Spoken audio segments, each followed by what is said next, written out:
누가복음 1장 26절로 38절 말씀을 가지고 주일 오후 예배를 통해서 능하지 못하심이 없느니라, 능하지 못하심이 없느니라 라는 제목으로 하나님의 말씀 증거하겠습니다.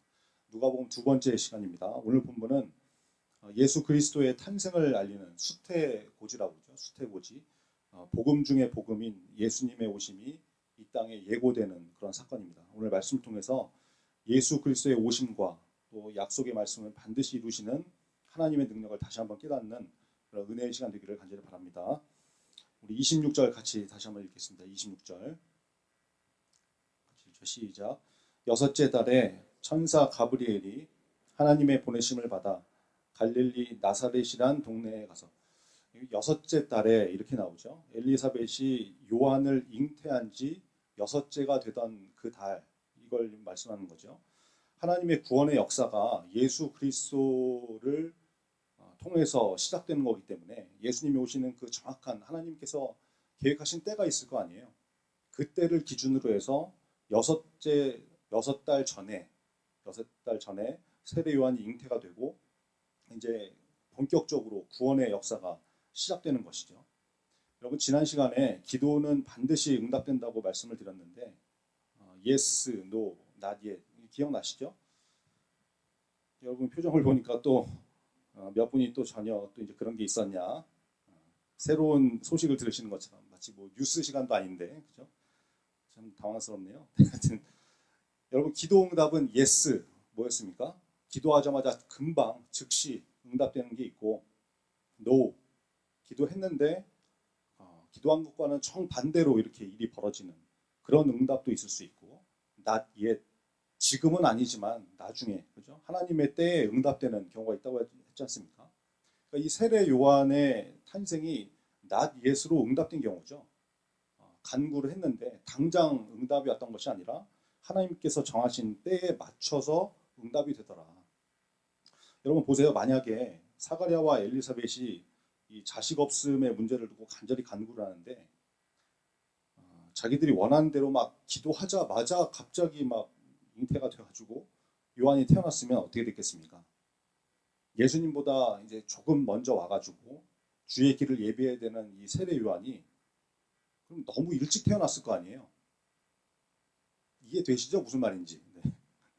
그럼 이제 정작 예수님께서 오셔가지고 이제 공생에 시작하실 한 30살 때 이때쯤 돼가지고 이제 세례 요한이 등장을 해야 되는데 이미 막 한참 전에 태어나가지고 세례 요한은 다 늙어가지고 기력이 쇠하고 저처럼 흰머리 팍팍 나고, 제가 상처받아서 말씀드린 거 아닙니다. 하여튼 뭐 흰머리 나고 그렇잖아요. 이게 세례 요한이 와가지고 회개하라 천국이 가까웠느니라 막 선포하고 회개해라 이 독사의 자식들아 막 강력하게 외쳐야 되는데 요한이 다 늙어가지고 힘이 없어. 막 힘이 목소리도 안 나오고 관절염 때문에 막 제대로 다니지 못하고 회개하라 아이고 허리야 막 이러면서, 이러면 이게 자세도 안 나오고 또 주의 길을 예비하는 거 이게 쉽지가 않을 거 아니에요. 그죠?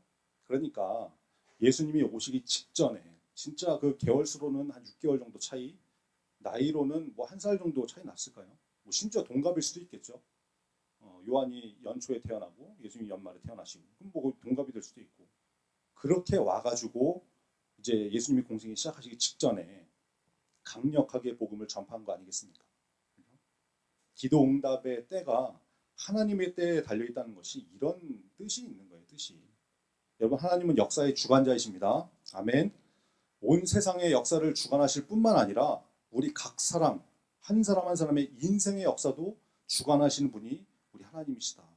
그러므로 하나님이 응답하시는 때는 그때가 가장 적합한 때이기 때문에, 가장 좋은 때이기 때문에 그때 하시는 것이다. 이것을 믿으시고 기도하시되 하나님의 때를 기다릴 수 있는 저와 여러분 되기를 간절히 바랍니다. 천사 가브리엘이 하나님의 보내심을 받아서 마리아가 살고 있는 갈릴리 나사렛으로 이제 옵니다. 27절, 이게 중요한 말씀인데 같이 한번 읽겠습니다. 27절 시작. 다윗의 자손 요셉이라 하는 사람과 약혼한 처녀에게 이르니 그 처녀의 이름은 마리아라. 여러분, 성경이 예수님의 육신의 부모가 될 두 사람을 소개하고 있죠. 예수님께서 뭐 하늘에서 이렇게 뚝 떨어지듯이 오신 것이 아니고 100% 하나님이시면서 100% 인간의 몸으로 오셔야 됐기 때문에 육신의 부모가 필요할 거 아니에요. 그래서 아빠가 될 사람 요셉, 이 사람이 바로 다윗의 자손이었다. 여러분이 참 놀랍지 않습니까? 하나님께서 메시아를 보내실 때 다윗의 자손으로 보내신다고 구약 성경을 통해서 이미 예언하셨잖아요. 말씀하셨잖아요. 약속하셨잖아요. 약속하신 하나님, 그 약속을 지키시는 하나님. 그죠? 요셉이 정확하게 다윗의 자손이었다. 자, 그런데 예수님은 다윗의 자손으로 오시면서 동시에 또 어떻게 오셔야 됩니까? 여자의 후손으로 오셔야 되죠. 창세기 3장 15절에 보니까 내가 너로 여자와 원수가 되게 하고 내 후손도 여자의 후손과 원수가 되게 하리니 여자의 후손은 내 머리를 상하게 할 것이요 너는 그의 발꿈치를 상하게 할 것이냐 하시고, 여러분 하나님께서 그 뱀의 형상으로 아담과 하와를 꾀었던 사탄을 저주하시면서 예수님이 어떻게 오실 거라는 것을 벌써 이미 창세기에 말씀하셨잖아요. 그러니까 성경을 보면 다윗의 자손이면서 여자의 후손으로 올 것이다. 이 두 가지 약속을 이루시면서 오셔야 됐기 때문에 요셉과 약혼한 처녀 마리아가 등장을 하는 거예요. 마리아가. 여러분 이 지점에서 이스라엘의 결혼 문화를 한번 이렇게 짚고 넘어가셔야 되는데, 여러분 다 아시다시피 이스라엘은 결혼 전에 약혼을 하게 되잖아요. 그 약혼 기간이 얼마입니까? 1년 동안이죠. 1년. 그 정혼 기간이라고 그러는데, 여러분 이스라엘의 약혼은 우리하고 좀 다르게 약혼 자체가 결혼하고 같은 그런 구속력을 가져가지고 약혼을 한 순간부터 사실상 법적인 부부다 이렇게 취급이 되거든요.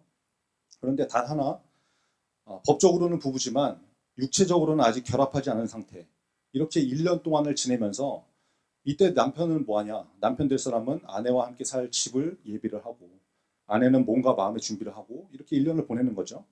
그렇게 1년의 준비 기간이 마치면 결혼식을 하게 되는데 혼인잔치를 하죠. 성대하게 갈릴리 가나의 혼인잔치처럼 며칠에 걸쳐서 결혼식을 하는 것입니다. 여러분 지금 요셉과 마리아는 약혼한 상태라고 했잖아요. 그러니까 법적으로는 정식 부부인 상황이고, 그러나 말씀드린 대로 육체적으로는 부부관계를 맺지 않은 그런 상태였다라는 것입니다. 그래서 이 성경이 27절에 마리아를 소개하면서 약혼한 처녀였고 그 처녀의 이름은 마리아였다. 처녀를 두 번이나 언급합니다. 강조하는 것이죠. 여러분 여기서 처녀는 그냥 젊은 여자를 의미하는 처녀가 아니죠. 남자를 알지 못하는, 육체적으로 남자를 가까이 해본 적이 없는 그런 여자였다라는 것입니다. 그래서 예수님의 잉태되심이 사람을 통한 것이 아니라 성령으로 말미암은 것이다. 이 사실을 성경이 강조하는 것입니다. 자, 그래서 요셉과 마리아가 법적인 부부였기 때문에 예수님이 다윗의 자손 예수여, 이것이 성립이 되는 것이고, 동시에 사람을 통한 것이 아니라 성령으로 말미암아 잉태되셨기 때문에 여자의 후손으로 오시는 이 약속도 완벽하게 성취되더라. 놀라운 하나님의 지혜이고 하나님의 역사라는 것입니다. 여러분 예수 그리스도의 나심은 말씀을 이루시는 하나님이 성령으로 말미암아 행하신 약속의 성취라는 것을 온전히 믿으시기 바랍니다.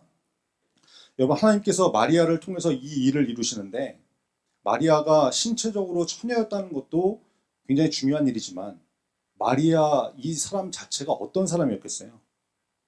여러분 제가 회사에서 이제 인사 담당자로 직원들을 채용할 때 사람을 함부로 채용하지 않습니다. 사람 한번 잘못 뽑았다가는 회사가 낭패를 보기 때문에 입사 지원서 검토하고 면접을 또 불러서 보고, 채용할 때도 수습 기간이라고 이렇게 계약직 신분 기간을 둬가지고 사람을 두고두고 보거든요. 몇 번을 보거든요. 그렇게 신중하게 사람을 뽑는데 하나님께서 구원의 역사를 시작하시면서 마리아가 단지 처녀였기 때문에 택하셨겠습니까? 역대하 16장 9절 상반절에 보니까 여호와의 눈은 온 땅을 두루 감찰하사 전심으로 자기에게 향하는 자들을 위하여 능력을 베푸시나니, 이렇게 말씀합니다.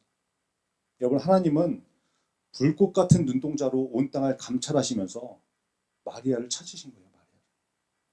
중심을 보시는 하나님이 감찰하셔서 찾으신 그 사람, 몸과 마음이 준비되고 하나님 마음에 합한 믿음의 사람, 그 사람이 바로 마리아였던 거죠. 그렇죠? 우리도 마리아와 같이 하나님이 찾으시는 그 한 사람이 되어야 한다는 것입니다. 여러분 어떻게 하면 그런 사람이 될 수 있겠습니까? 예수님이 하나님께서 찾으시는 사람이 누군지 이렇게 말씀하시죠. 요한복음 4장 23절에 보니까 아버지께 참되게 예배하는 자들은 영과 진리로 예배할 때가 오나니 곧 이때라. 아버지께서는 자기에게 이렇게 예배하는 자들을 찾으시니라. 전심으로 하나님을 향하는 자, 하나님께서 온 땅을 두루 감찰하시면서 찾는 그 사람이 바로 예배자라는 거예요. 예배자. 우리 방송실 사진 한 장 보여주실까요? 사진 준비됐을까요? 여러분, 수많은 객석 가운데 빛이 스포트라이트로 이렇게 쫙 비치는 장면입니다. 여러분, 어떤 생각이 드십니까? 저는 오후 예배를 통해서 예배의 부흥이 임하기를 원합니다. 오후 예배가 전심으로 예배드리는 시간이 되어서 성령의 스포트라이트가 쫙 비치는데 여러분이 있는 자리를 여기저기 다 비추는 거죠. 하나님께서 감찰하시면서 찾으시는 그 예배자들이 여기저기에서 일어나는 그런 예배. 여러분, 예배는 말씀과 찬송과 기도가 있습니다. 말씀은 하나님께서 우리에게 주시는 것이고, 그러면 우리가 하나님께 올려드릴 수 있는 건 뭐가 있겠어요? 찬송과 기도예요. 찬송과 기도. 그래서 찬송도 뜨겁게, 킬러 세포 나오면 더 좋고, 뜨겁게 하나님을 높여야 되기 때문에, 그래서 여러분 찬송도 전심으로 불러서 올려드려야 되는 것이죠. 이사야 43장 21절을 보니까 이 백성은 내가 나를 위하여 지었나니, 하나님께서 말씀하십니다. 나를 찬송하게 하려 함이라. 하나님께서 말씀하시는 거예요. 여러분, 하나님을 찬송하는 것이 우리 존재의 목적이다라는 것입니다. 딴소리할 여지가 없는 거죠. 그런데 찬양을 대충 해요. 그냥 뭐 노래방에서 하듯이 흥얼흥얼, 그럴 수 없죠. 모든 예배 시간에 마음을 다해서 크고 힘있게 하나님을 전심으로 찬양하는 저와 여러분 되기를 간절히 바랍니다. 그 다음 하나님께 올려드리는 거, 예배 시간에 찬양 말고 기도가 있죠.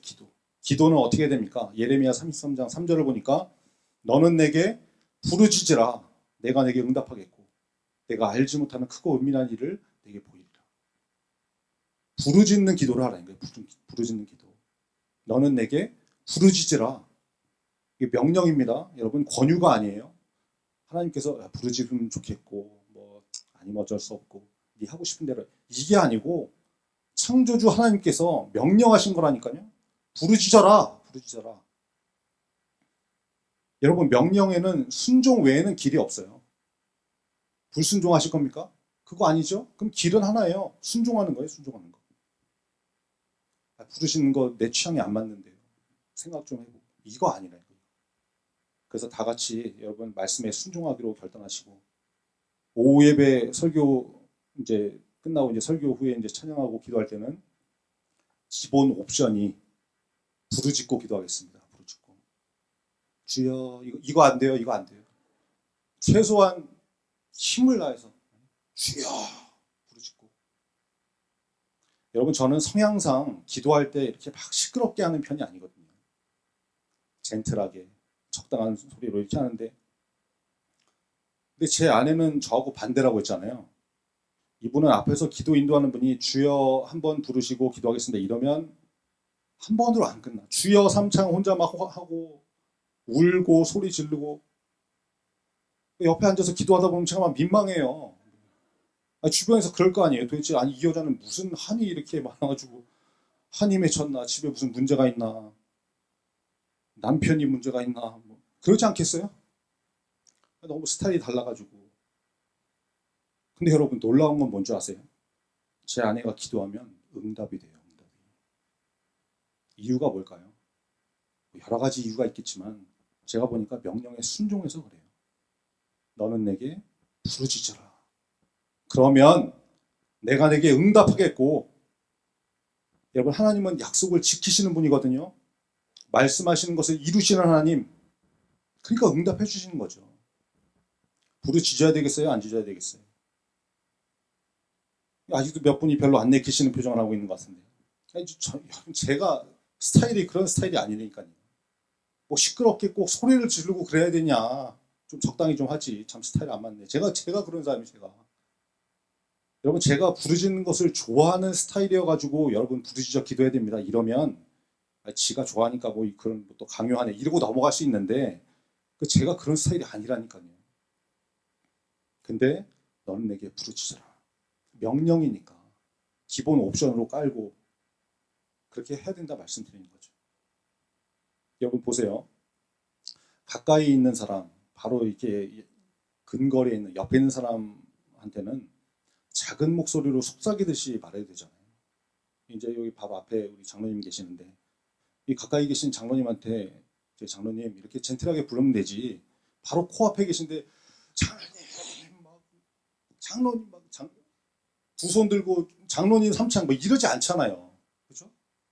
근데 저 멀리 계신 분 잘 보이지도 않는 제 이제 요즘 눈이 나빠져 잘 보이지도 않는 그런 집사님 부를 때는 집사님 하고 크게 부른단 말이에요. 크게 막 손도 흔들고 막. 제 논리는 그거예요. 부르짖는 게 제 스타일에도 안 맞을 뿐더러 아니 가까이 계신 하나님 나와 동행하시는 하나님은 속삭이듯이 묵도로 기도해도 다 들으시는데 신음에도 응답을 하신다고 그러는데 아니 막 부르짖는 분들 보면 저 양반들은 도대체 하나님과 관계가 얼마나 멀면 맨날 부르짖고 소리 지르고 울고불고 그러고 기도하냐. 저는 이런 사람이거든요. 제가. 근데 제가 곰곰이 보니까 저를 비롯해서 상당히 많은 분들이 하나님과 너무 멀리 있어요. 하나님과 그렇게 가깝지 않아요.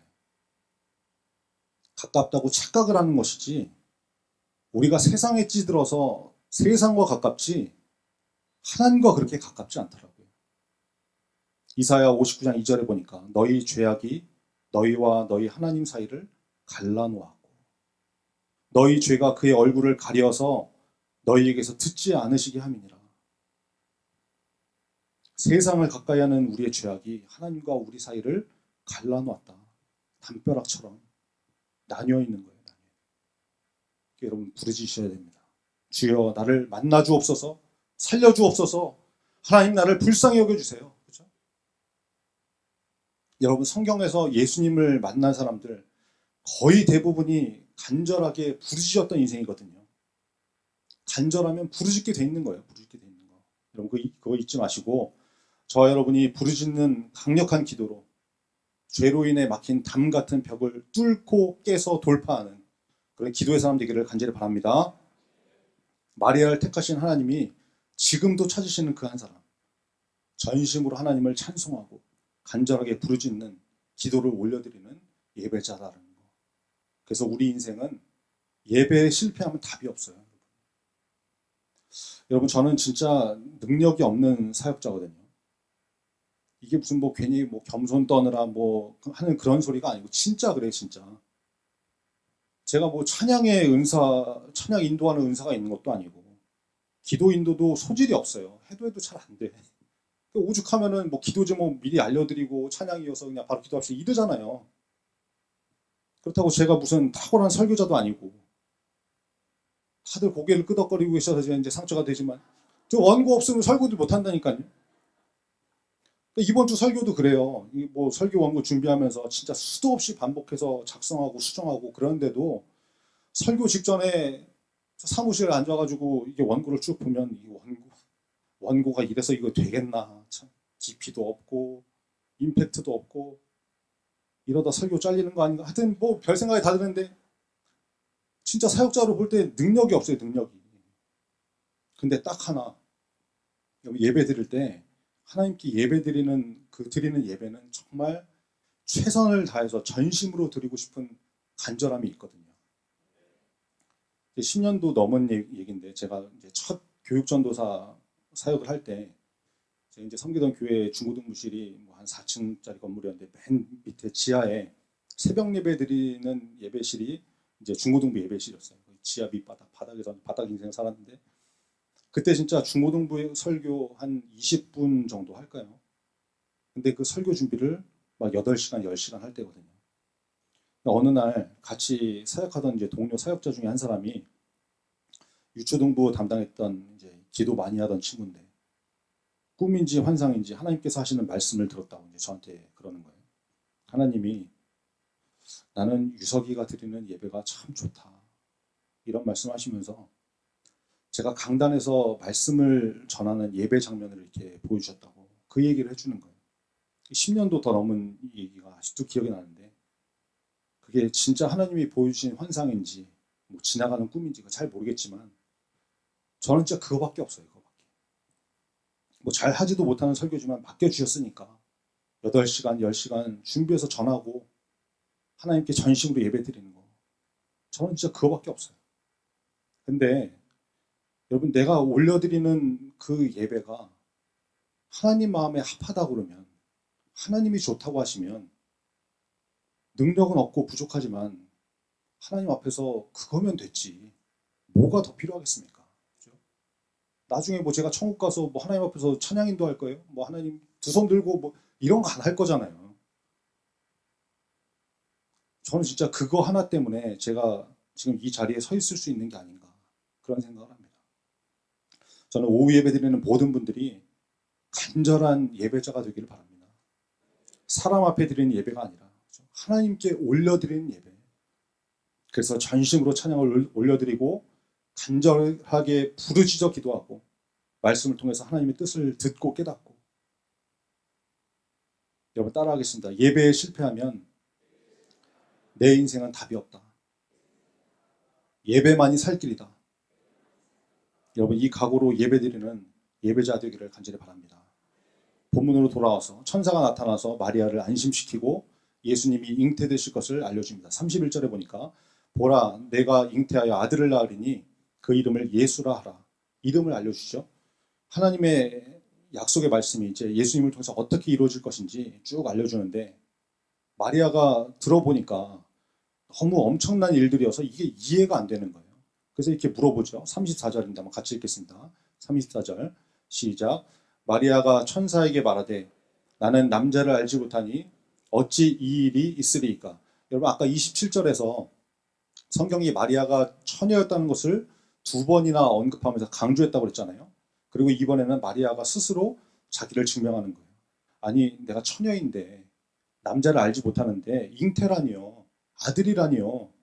어떻게 그렇게 되는 거죠? 이렇게 물어보니까 또 천사가 친절하게 설명을 해줍니다. 35절과 36절인데 같이 읽겠습니다. 35절 36절 시작. 천사가 대답하여 이르되 성령이 내게 임하시고 지극히 높으신 이의 능력이 너를 덮으시리니 이러므로 나실 바 거룩한 이는 하나님의 아들이라 일컬어지리라. 보라 내 친족 엘리사벳도 늙어서 아들을 배었느니라. 본래 임신하지 못한다고 알려진 이가 이미 6달이 되었나니. 여러분 이쯤 되면 지지난주 말씀이 떠오르면서 약간 좀 이상하다라는 느낌적인 느낌이 드셔야 되는데 지난 시간에 여러분 가브리엘이 사가랴를 만나는 장면을 봤잖아요. 그 천사가 요한이 태어날 소식을 전해줬는데 사가랴가 이제 믿음 없는 소리 말 한마디 잘못했다가 거의 이제 욕 비슷한 소리 먹고 이제 말 못하는 벙어리가 되지 않습니까? 근데 오늘 본문에서도 마리아가 어찌 이 일이 있으리까? 어떻게 이런 일이 있을 수 있죠? 이런 얘기 한 거거든요. 그러면 그냥 봤을 때 별로 이게 다른 게 아니잖아요. 비슷한 말이잖아요. 사가랴와 마리아가 비슷한 반응을 보였는데 아니 사가랴는 벙어리 만들더니 마리아는 또 친절하게 설명을 해주고 이상하지 않습니까? 왜 차별하냐? 이거 특혜 아니냐? 마리아 특혜 의혹 조사를 해라 진상 밝혀라 이런 마음 안 드십니까? 안 들어야 정상이긴 한데 왜 안 들어야 되냐면 제가 이유를 설명해 드릴게요. 사가랴 말씀을 드리면서 스무고개 했던 거 여러분 기억나십니까? 갑자기 스무고개 했던 거. 사가랴와 엘리사벳 제외하고 성경에서 이 조건에 맞는 사람 맞춰보시라고 조건 말씀드렸죠. 남편이 늙었다. 아내가 나이 많다. 자식이 없다. 스무고개 다 기억나시죠? 그때 우리가 거의 질문과 동시에 답을 하지 않았습니까? 아브라함과 사라. 막 상도 없는데 막 손들 뻔하고 막 이렇게 됐잖아요. 그러니까 사가랴가 자기 상황을 말하면서 불신했던 그런 조건들, 남편 늙고, 그러니까 자기가 늙은 거죠. 아내도 나이 많고, 자식이 없는 이 상황에 아이를 낳는 것은 아브라함과 사라라는 명확한 증거가 있는 사건이잖아요. 뭐 일반적인 일은 아니지만 분명히 하나님께서 행하신 사실이라는 예시가 있는 거거든요. 그런데 사가랴는 그것이 믿음으로 연결이 안 됐던 것이고 그래서 말 못하는 그런 책망을 받은 것이고 마리아는 처녀가 남편 없이 잉태해서 아이를 낳는다? 이런 경우는 실제로 벌어진 적이 없었던 거거든요. 전무후무한. 그죠? 있었던 일이 아니거든요. 하나님의 능력으로밖에 되지 않는. 아무리 뭐 구글 검색하고 챗 GPT 돌려봐도 답이 안 나와요. 이런 거는 인간의 수준에서는 이해가 안 되고 해결이 안 되는 거니까. 없었던 일이니까. 그러니까 가브리엘이 마리아한테 얘네 진짜 안 되겠네. 너 소식 못 들었냐? 너도 벙어리 돼볼래? 이러면서 막 하지 않고 차근차근 설명을 해주는 거죠. 성령이 임하실 것이다. 하나님의 능력이 너를 덮으실 거야. 그렇게 성령으로 잉태된 분, 거룩한 분, 그분이 바로 하나님의 아들이시다. 봐봐. 네 친족 엘리사벳 알지? 원래 임신 못한다고 했던 소문났던 사람인데 벌써 아들 임신한 지 6개월째야. 이렇게 설명하면서 천사가 이게 친절하게 설명을 해주는 거죠. 그러니까 천사가 왜 마리아는 벙어리 안 만들었냐, 특혜주냐 이런 얘기는 하는 게 아니다. 마리아 특혜 의혹은 가짜뉴스다. 이렇게 이해하고 넘어가시면 되는데 그러면서 천사가 굉장히 중요한 말씀을 선포합니다. 오늘 설교 제목이기도 한 말씀인데 37절 같이 읽겠습니다. 37절 시작. 대저 하나님의 모든 말씀은 능하지 못하심이 없느니라. 아멘. 여러분 저는 이 말씀이 창세기 1장 1절 태초에 하나님이 천지를 창조하시니라. 이 말씀과 함께 성경에서 가장 중요한 말씀 중에 하나라고 보는데요. 하나님의 전능하심을 선포하는 말씀이기 때문에 그렇습니다. 하나님의 모든 말씀은 능하지 못하심이 없느니라. 여러분 이 말씀이 우리 인생의 모든 문제를 풀고 여는 열쇠 같은 전제입니다. 그런데 생각보다 이 말씀을 제대로 못 믿는 사람들이 너무 많아서 문제죠. 교회는 다니는데 믿지는 못하는 거죠. 그러니까 기도를 해도 근심하고 걱정하고 진짜 될까 의심하고. 옛날에 이런 얘기 있었잖아요. 한 농촌에서 가뭄이 너무 심해가지고 교회 목사님이 성도들하고 같이 이제 막 그 논밭 갈라진 것만 이렇게 보면서 가슴이 아파가지고 저 거북이 등껍질처럼 쩍쩍 갈라진 마른 땅에 하나님이 비를 내려달라고 하나님께서 은혜로 비를 좀 내려주십사. 우리 합심해서 좀 같이 가서 좀 기도하시자고.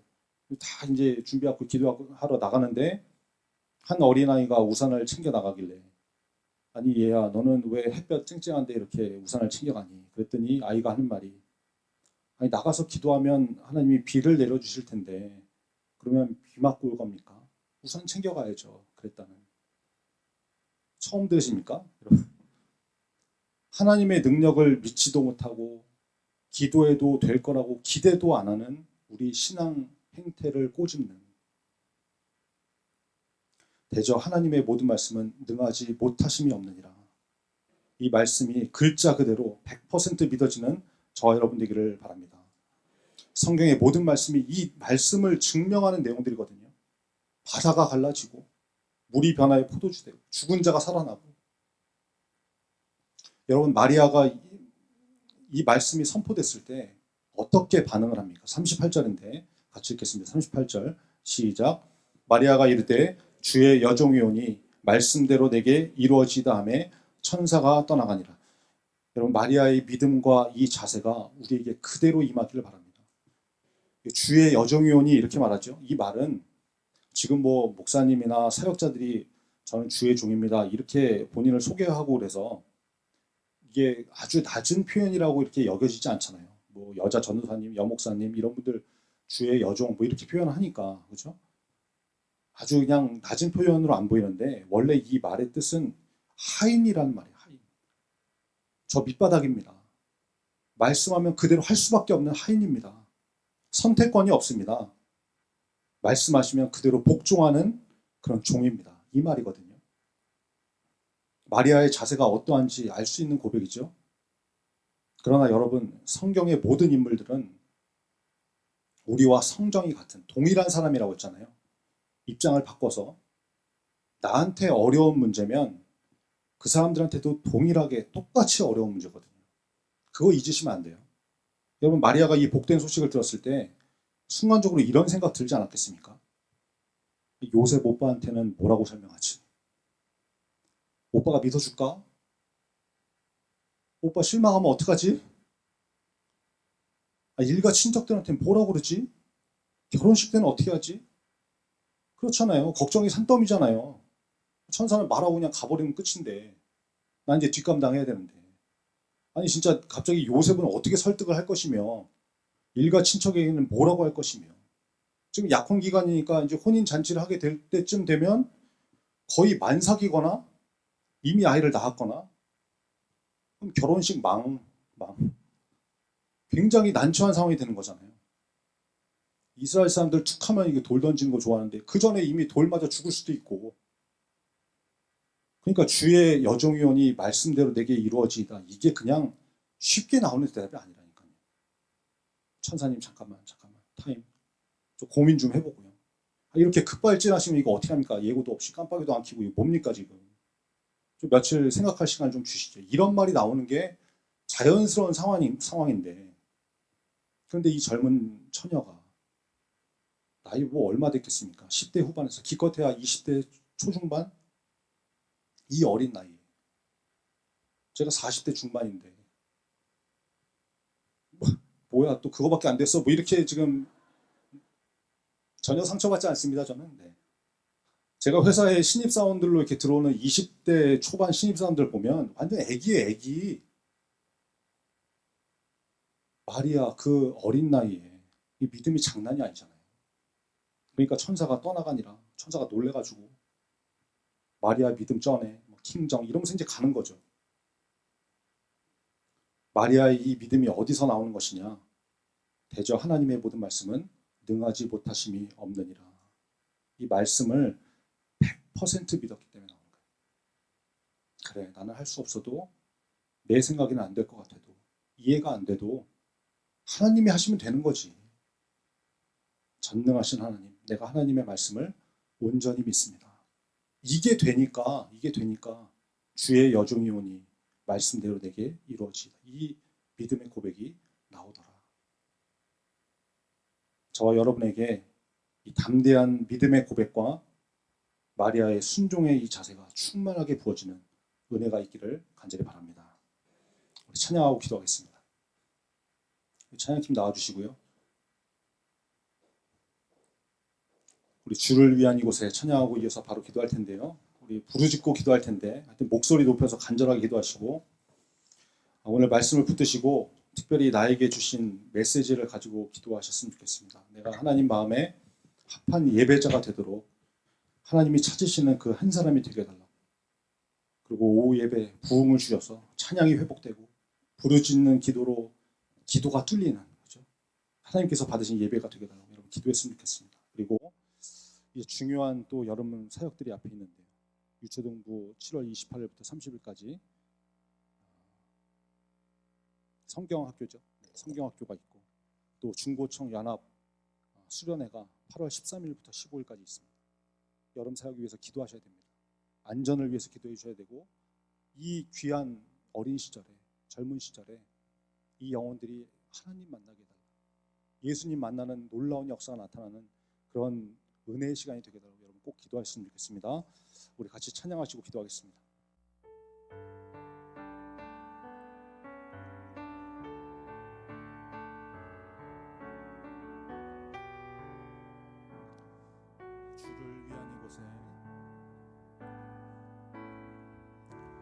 주를 위한 이곳에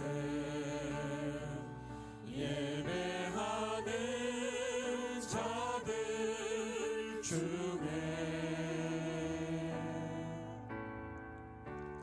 그가 찾는 이 없어 주님께서 슬퍼하시네.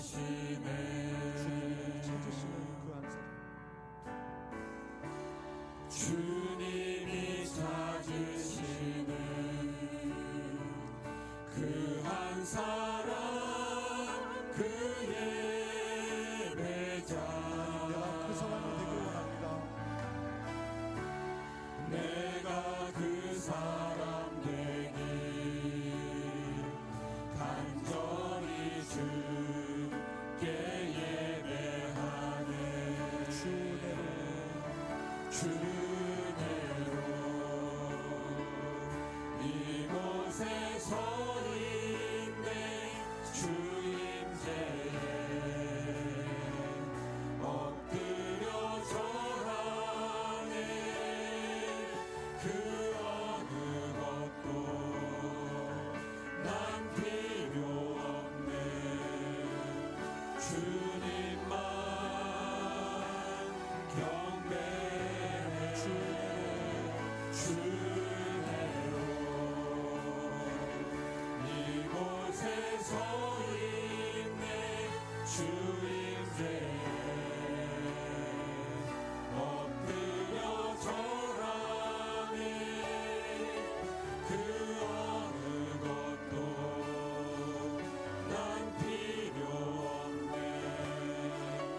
주님만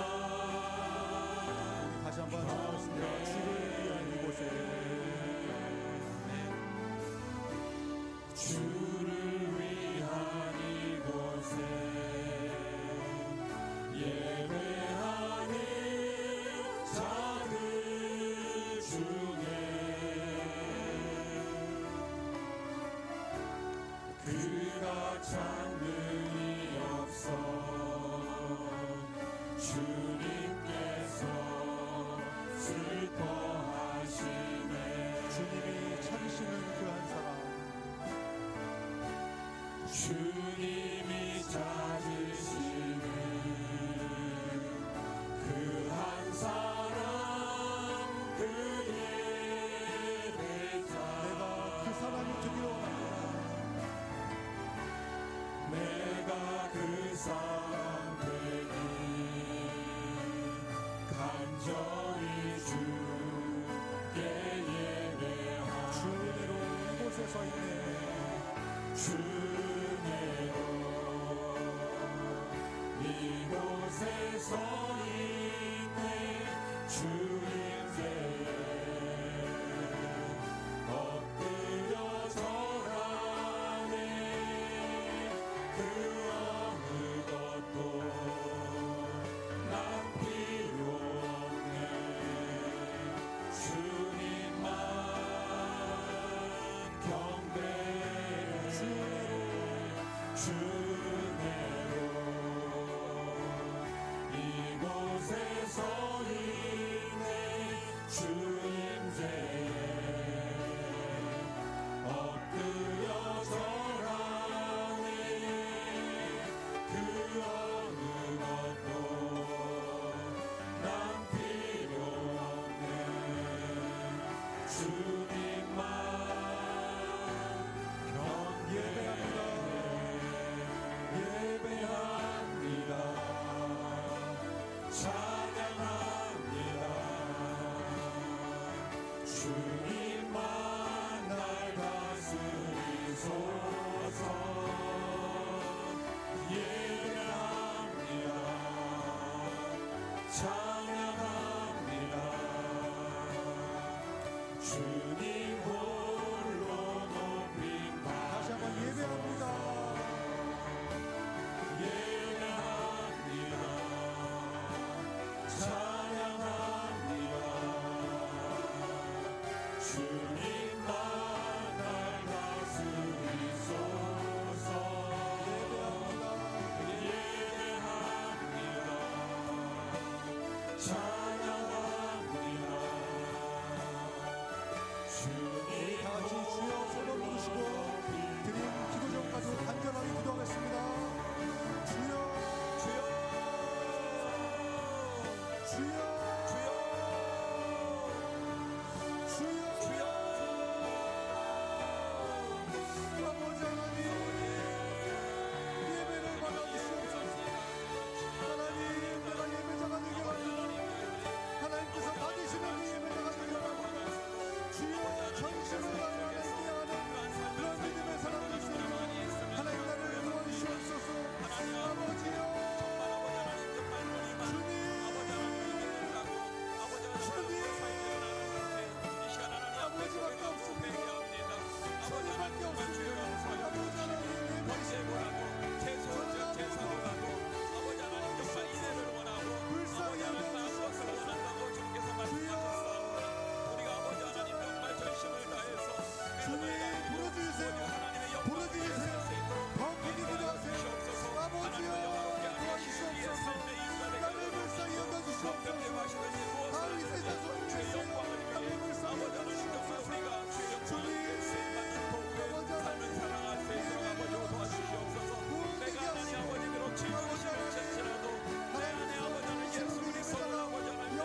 아버지 하나님 감사합니다. 하나님의 말씀을 선포했습니다. 주님, 불필요한 내용들은 잊혀지게 하시고 오직 말씀만 선명하게 기억되게 하셔서 이번 한 주 하나님께서 찾으시는 그 한 사람이 되는 삶의 예배자들로 일어날 수 있도록 우리를 붙잡아 주시옵소서. 유초등부 아버지 하나님 성경학교를 통하여서 또 중고청 연합 수련회를 통하여서 그 어린 심령들이 주님을 찾게 하시고 하나님을 만나는 놀라운 은혜의 역사가 나타날 수 있도록 하나님 붙잡아 주시옵소서. 예수 그리스도의 이름으로 기도합니다. 아멘.